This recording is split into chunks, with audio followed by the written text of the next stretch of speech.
Meet the Experts. I'm your host, Bruce Hurwitz of Hurwitz Strategic Staffing. You can find us on the web at hsstaffing.com. I hope you'll consider us for all your staffing, career counseling, and speech writing needs. I am delighted to be joined today by Angel Rebo. We will be discussing how to reinvent yourself, pivoting in a crisis. Meet the Experts is sponsored by P&K CPAs. P&K is a full-service accounting firm. They provide accounting and consulting services to businesses ranging from startups to small and mid-cap companies to nonprofits as well as high-net-worth individuals. Contact them today for a free consultation at pk-cpas.com or call them at 973-882-8810. They will be happy to be of service. Angel, welcome to the show. Thank you. Thank you very much, Bruce. Thank you for having me. It's a pleasure to be here. And obviously, thank you, everybody who's listening to us today. Well, the pleasure is mine. Please take a minute or two and introduce yourself to our viewers. Thank you. Absolutely. So I am originally from Barcelona, close to Barcelona, but I've lived in Plano, Texas for the last 10 years. Basically, what I do for a living, I help both corporate CEOs and established entrepreneurs who hire me to bridge the gap globally for expansion and exposure as a way to accelerate the growth of their businesses. And I'm able to do that because, before I started my own business 5 years ago, I had worked and I had helped more than 1,500 CEOs in 33 different countries. Also, I think it's important for everybody to know that my passion is in helping underprivileged kids in Latin America become entrepreneurs using their local resources. And I was blessed of joining a couple of business partners, of friends of mine a few years ago, and we started Wisdom for Kids in order to do that. So thank you for having me, Bruce. It's my pleasure. Reinventing yourself and pivoting. How do you define pivot? Thank you. Well, when I think about pivoting, I actually think about these basketball players that, when they are in possession of the ball, they start moving one leg is still, in contact with the ground, and the other one, they keep on moving it, one side and the other. So, and that's how I consider pivoting. Pivoting is actually, in a business setup, for me, pivoting is like changing something in your life or changing something in your business, but taking as a starting point what you have already developed and what you have already learned throughout time. So that's how I define myself pivoting. Now, if I can get through this without coughing, why would you have to reinvent yourself? Is it really reinventing yourself or reinventing the business in a crisis? That's a great question. Actually, it very much depends on what's going on out there, right? I mean, we're talking about in times of crisis, because when it's a crisis, there's some external events that oblige you to rethink about what you're doing and what you are offering to the market at that point in time. When something, is so dramatic that it's called a crisis, then you start thinking, okay, so if the market has changed, if the conditions of the market have changed, so the clients probably are looking for something else or might need something different. How can I do it? And to your point, you might have to reinvent yourself. You might actually have to learn new skills. You might have to go down paths that you've never been before, or maybe not. Maybe you can just, expand what you already were providing to your clients or to your market and take it from there. So it really depends on, I would say, how you have to pivot, or how do you have to provide additional products or services to the market. Let's take two different cases. And obviously the crisis that's in the background, the 800-pound gorilla in the room, is COVID-19. Okay. Let's say we have a business, an MSP, an IT service provider. Now they have to deal with Zoom. They have to deal with cybersecurity at a level that they never had to deal with before. So maybe they're bringing on more people in a time when you can't all be in the office together. Some people are going to work from home. Some people have to go out because their field network engineer. And if you're a field network engineer, field means you go out. And if you're an engineer, you have to touch the gizmo. But your principles, your values, your ideals stay the same. You're just offering more. As opposed to a restaurateur who now has to lay people off and change the business model. The first case, they were just growing. In this case, they're changing the business model. We're no longer going to be serving food inside. People are going to come to the window or to the door, or we're going to rush out to their car and we're going to hand them their order. So the business model has changed.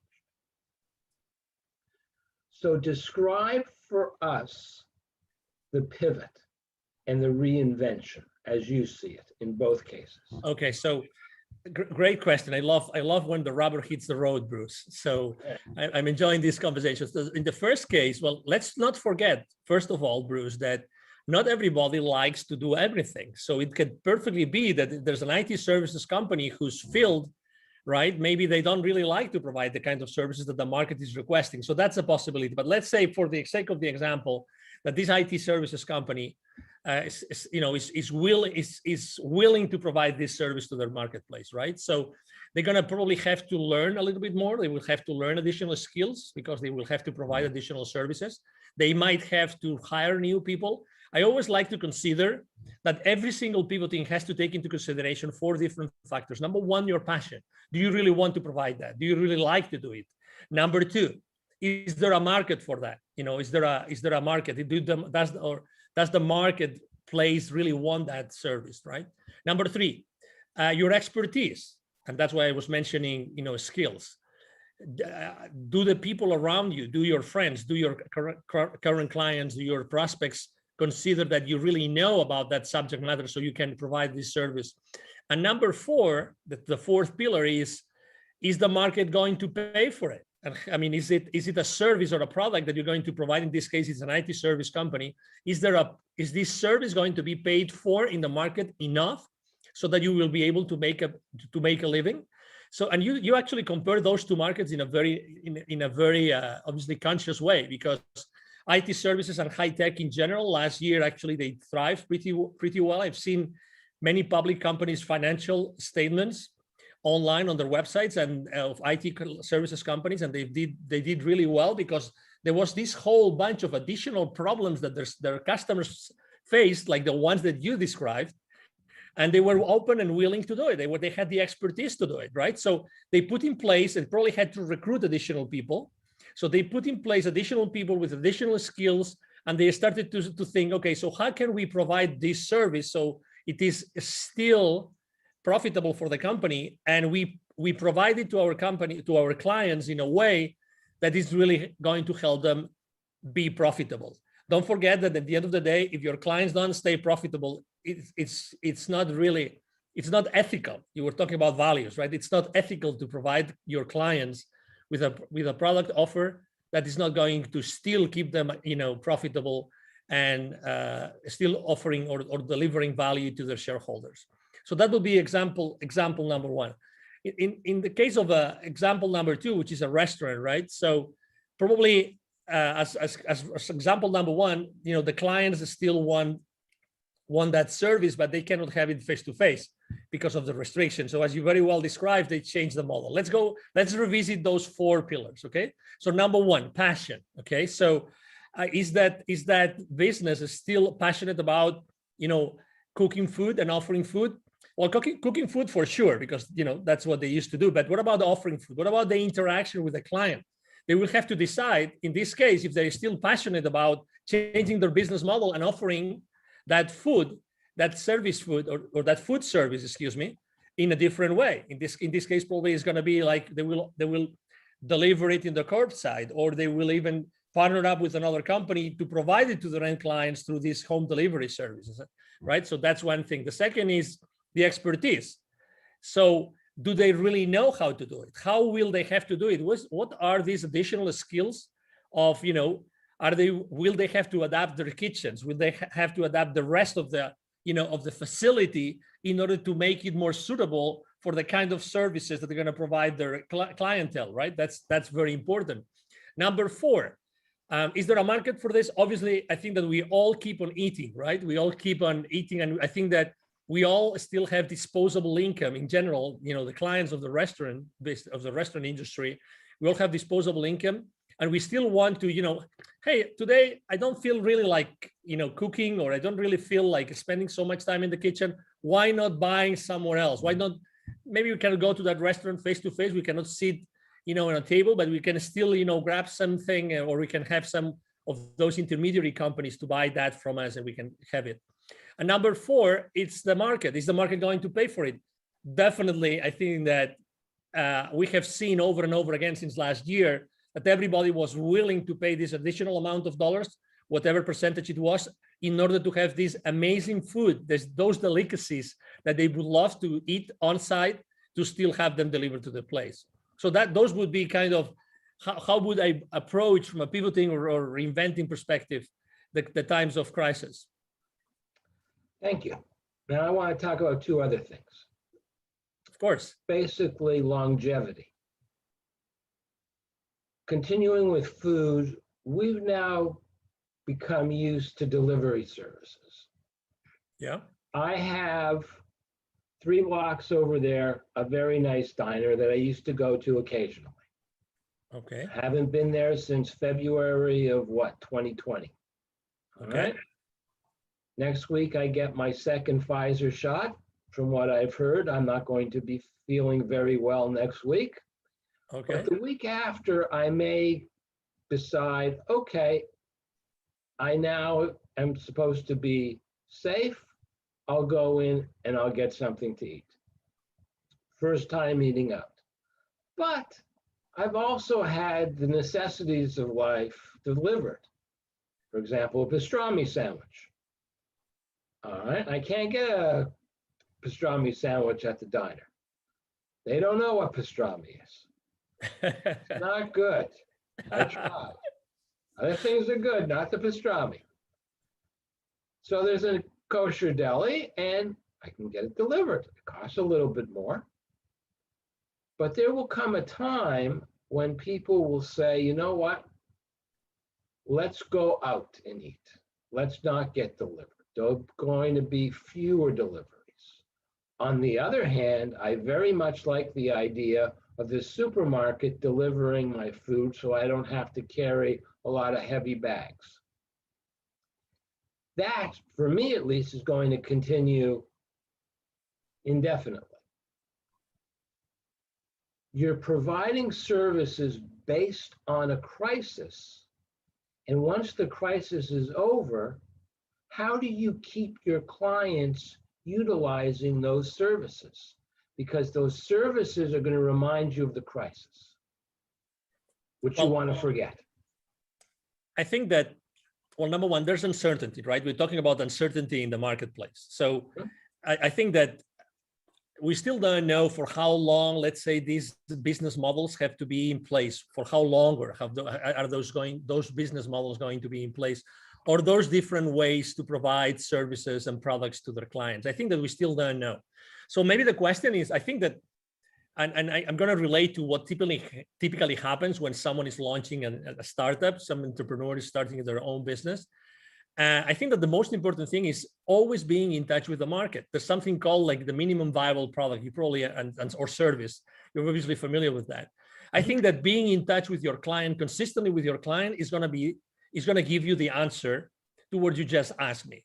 I think that really knowing what people are going to be comfortable in the future is going to be key. What I would personally do, and I would suggest probably my clients to do, is, hey, how are you keeping in touch with your client right now? Do you really know exactly the demographics of your client? Do you know where they are located? Do you know what kinds of services? Probably, if they have some system in place, some point of sale system in place, they will probably know who is typically buying what. And that's what's called like market intelligence, right? They already know their customer base, what are their habits of what they are buying or where they're eating, how they're doing it, how often, on which time frames, right? So all that market intelligence, the customer base intelligence, if you are a company that really cares about being in touch and knowing exactly what the market is asking for, I think that you will be able to really surf that wave. So obviously you have to plan. You have a business and you have to plan. I think that right now, being flexible about what you're planning and the decisions that you make according to the operations, you asked me about the operations also, as well. I think it's going to be the wise thing to do. There will be people that are going to stay on a place where they still feel more comfortable having everything delivered, and there's going to be people that will feel easier, more prone to go back to their former habits, right? So I think there's still a question mark to be able to answer your question, and we have to be ready as never before to be able to cope with the uncertainty and with the continuously changing habits of our consumers. That's excellent regarding services, but let's talk about products, and there's only one product that I can think of. 2 feet away from me, maybe 3. So to make you comfortable, 1 meter away from me are 2 gaiters. You know, the masks that don't have the strings for the ears. Okay. The 3 original blue masks that everybody bought a year ago. 2 black masks that I shouldn't have bought on Etsy. And once it's over with, I don't need any more masks because I can wash the gaiters. The other ones, for whatever reason, I haven't thrown away. I probably should. I doubt I would use them. There are companies now that most of their income are from masks. And that demand is going to disappear. So how do they pivot with their inventory, with their machinery, to something new? Because people are not going to want to wear masks forever. I agree. So we're talking about people are not going to wear masks forever, and probably they already feel comfortable with a specific kind of mask more than any others, right? So there will be a lot of, let's say, free use masks in the market. So that's in itself, it can be also an opportunity, but let's skip that. So number one. Well, no, I gotta stop you. No one in their right mind is going to use a used mask. Yeah. No. Only yes, but somebody else's, no. No, but we're just thinking about the recycling part of the disposing. Yeah. Misunderstood. Thank you. No. It's all good. For the sake of the exercise, is a great conversation. So they have, number one, don't forget that these companies are having an income right now because they have clients. So even if it's a product as opposed to a service, these guys already have some clients, and they're supposed to know exactly what the clients need today and what they're going to need in the future.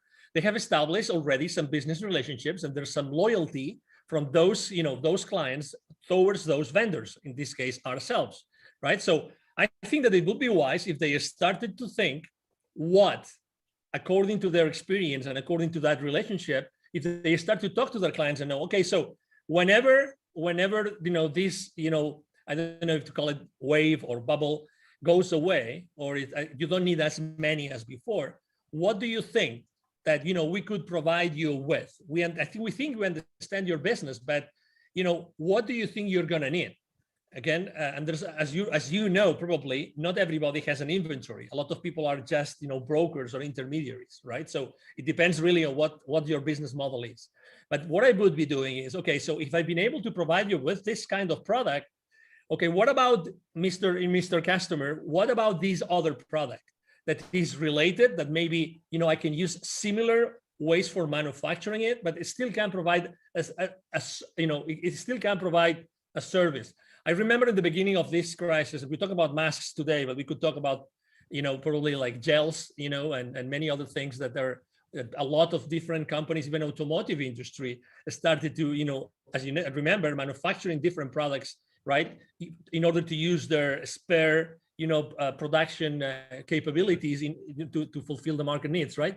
So I think it's gonna be the exact same thing, but the difference is that you made an statement, which is we're not going to need as many masks in the future. So I think that this is a lower level of uncertainty compared to what we said before. So I think that you can plan for a downtrend in the market of a specific product, and you can start thinking about, okay, so my production facility, in case it's my own production facility, how can I repurpose it so that I can try to have the same clients use a different product that can be of service to them moving forward, right? And that's why I think that as far as you really own the relationship with your clients and with your market, you are really in a very good position to pivot and to offer and to manufacture other products that can be of service. The only thing, I'm not trying to be funny here, but I have been able to think of is what else comes with a cloth and a string. And the only thing I could think of were parachutes and bibs. And two more divergent products I can't imagine. Mm-hmm.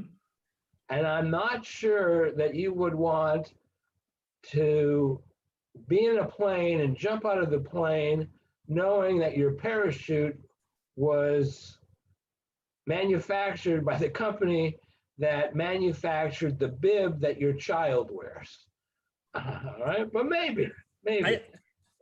I agree. As you know, it's a matter of certification, right? You will have to you will have to plan. You will have to have a business plan in place, and you will have to decide if all these additional, things that you have to do in order to be certified to serve, a similar kind of audience with a completely different product. I mean, again, it's a matter of what are the habits, what are the consumption habits of that market that you already have in place, of those clients that you already have in place. But to your point, I mean, nobody will allow you to sell another product unless it's gone through all the different, due diligence or the due diligence process that is necessary. But I think that there has been a lot of creativity and a lot of innovation in the market for the last 12 to 14 months due to the need to serve a different market or a market with different needs. And I think that has really been a very good thing. And I think that entrepreneurs and companies in general, they have learned so much about, the theory of constraints, things like what are the constraints in my business? How every single, business decision impacts the profitability of the company. These kind of things, I think that all those conversations have taken place. They have not taken place in many corporations, but they were a need last year. And I think that has obliged a lot of companies to decide what route to take in many different directions. And I think that all this, thoughtful processes and all those, brainstorming sessions that happened throughout the last year are going to make the companies much more profitable moving forward. I think that business owners and CEOs have become much more conscious of how every single decision impacts and has a consequence on the business profits. The final question, which I ask all my guests, what haven't I asked you that you wish I had asked you? Well, I think that you're a very funny person. I really enjoy the different, cases or questions that you asked me. Probably you should have asked me what's the most funny question anybody has ever asked you. Okay, what's the funniest question anyone has ever asked you? So probably what was the funny question? Besides the comparison that you make with the parachutes, which ranks really high in the list of questions I've been asked. Probably one of the questions is who would be the three people that you would seat on a dinner table. That's probably one of the funniest ones, because I really like to have. That's actually not a funny question. That's a good question. But I will tell you why it's a funny question, because I love so much to eat and to cook. So for me, it's real fun to think about working or thinking about who would I share specific plates. And for me, a table is almost like a sacred place where lots of magic happens, and where actually sitting next to someone and knowing and establishing that relationship around food, I think it's really a magic place where lots of things get accomplished. But would you choose, and I can't think of any offhand, a famous chef?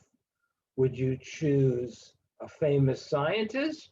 Would you choose a famous entrepreneur? And would the three of them have to have something in common so that they could have a good conversation? Or would this just be you want to have three separate conversations? Great question. Absolutely amazing question. Probably any of the three would have anything in common as far as their field of expertise, but I think that they all three would have, such a generic wisdom and background that would allow them to have a conversation among us four. That's what I think. So it wouldn't probably be a chef.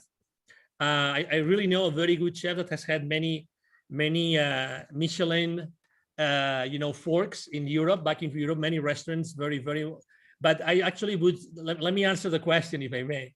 So the first person I would have on the table would be myself 7 lifetimes ago. I apparently was a Knight Templar, a Templar Knight. A Templar Knight, excuse me, I said it the other way around. That's one person, that would be myself. Actually, they're called the Knights Templar. Okay. You had it right the first time. Oh, okay. Thank you for correcting so you're me. protecting the Holy Grail. You've got your sword. Exactly. That's one, and it's myself. So I would love to talk to myself. 7 lifetimes ago. The other person would be whoever is running the show in the world. Whoever that person or group of person. Maybe one of them. I would love to have that whoever that is. Sitting next to me. I would love to be one part of the conversation. And the third one would be Jesus, and maybe not for the obvious reasons, but the reason for me would be because I think that typically the history books are written by the ones that won the wars. So I would love to have firsthand access to Jesus, so I could really have those tough conversations about, did you really write that? Did you really say that? Did you really do that? I would love to have that conversation. And I think that these three individuals all together could have a very, very nice conversation. What do you think, Bruce? I think that it would be nice up until the end, what you said about Jesus, because I am assuming, and then you shouldn't make assumptions, that you are a nice Catholic boy. And that what happens when you ask Jesus, did you really say, did you really do, did this really happen? And he says to you, no. Then that would impact you on a very deep level. So sometimes it's best not to know. I found, it's very disappointing.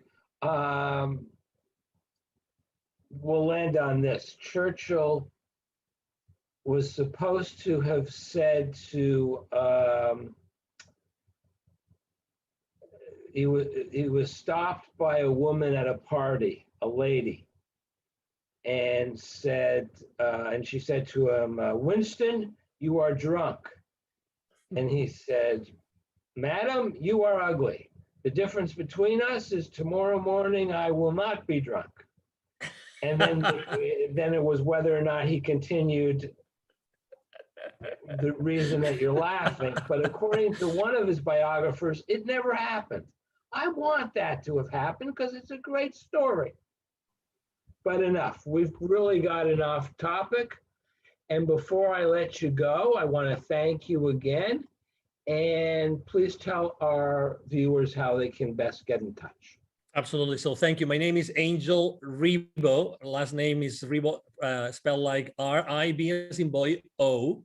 My brand is the CEO Confidant, THECEOCONFIDANT.com, the CEOConfidant.com, and you can go there. That's my website. And the easiest way to reach out to me is actually through my email. Either my team or myself, we're going to answer any single email we receive.